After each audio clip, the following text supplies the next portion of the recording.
যখন আপনি একটা সমুদ্রের মধ্যে ভাসমান আছেন, চারদিকে অথই পানি, বেঁচে থাকার কোনো আশা নাই, তো একটা কাঠের টুকরো যদি দেখেন এক হাত, আপনি এটাকে আঁকড়ে ধরার চেষ্টা করবেন বেঁচে থাকার জন্য। একটা ক্ষীণ আশা দেখবেন যে আল্লাহ চাইলেই হয়তোবা এই কাঠের টুকরে আপনাকে বাঁচাইতে পারে। মনের মধ্যে তাৎক্ষণিক এই ফিলিংসটা আসবে। তো আমারও অনেকটা এরকমই আসে, কোনো না কোনো উসিলায় এই ইসলির যে প্রধানমন্ত্রী আছে তার যদি পতন হইতো ভাই, তবে এই যুদ্ধকে কেন্দ্র করে তার যে পতন হবে না সেটা তো নিশ্চিত।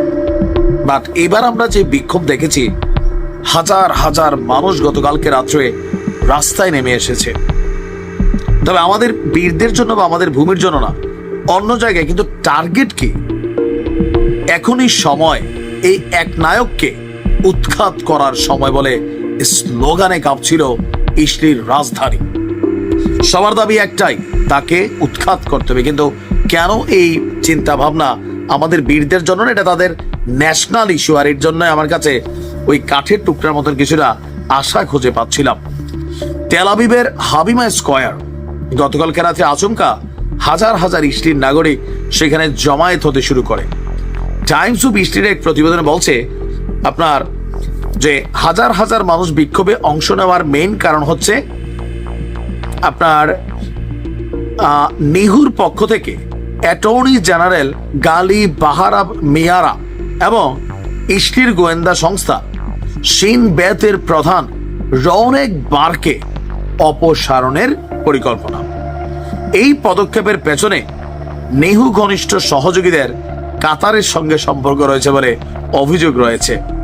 কাতার বীরদের স্বাধীনতাকামী সংগঠনদের প্রধান পৃষ্ঠপোষক।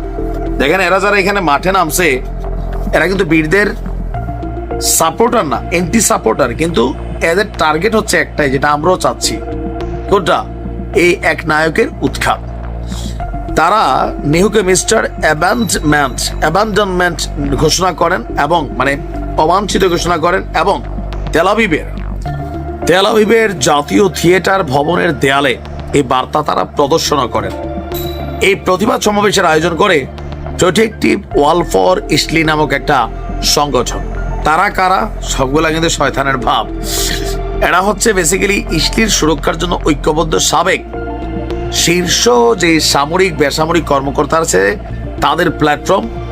আর এখানে সেনা, পুলিশ, মোসাদ এবং ইসলির গোয়েন্দা সংস্থা শিন বেতের 169 জন সাবেক শীর্ষ কর্মকর্তা জড়িত আছে। আর এখানে সাবেক পুলিশ প্রধান রনি আল শেখ, সাবেক মোসাদ প্রধান তামির পার্দো, সাবেক শিনবেদ প্রধান ইয়ারম কোহেন, এরা প্রত্যেকেই বক্তব্য দেন এবং এরা প্রত্যেকেই তার কঠোর সমালোচনা করেছেন। এছাড়াও সাবেক প্রতিরক্ষা মন্ত্রী এবং সরকারের সাবেক সহযোগী মৌসে ইয়ালোনো সেই বিক্ষোভে উপস্থিত ছিলেন এবং জনগণকে মোটামুটি আউলাইছেন আর কি।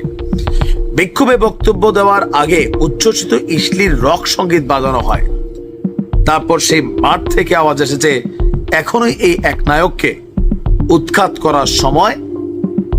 আবার আরেকটা হয়েছে কি, গতকালকে যেটা হয়েছে, আমরা যখন নিউজটা করছি, যাদের পরিবার বীরদের কাছে আটক আছে তাদের পরিবার এবং বন্ধু স্বজনরা এই যে যুদ্ধবিরতিটাকে লঙ্ঘন করলো, অভিযান চালানো, এটার বিরুদ্ধে কিন্তু তারা রাস্তায় নেমেছে। তবে তারা অনেক দুর্বল একটা টিম। তা আমরা যাদের কথা আজকের আলোচনায় বলেছি তারা কিন্তু খুবই শক্তিশালী একটা টিম।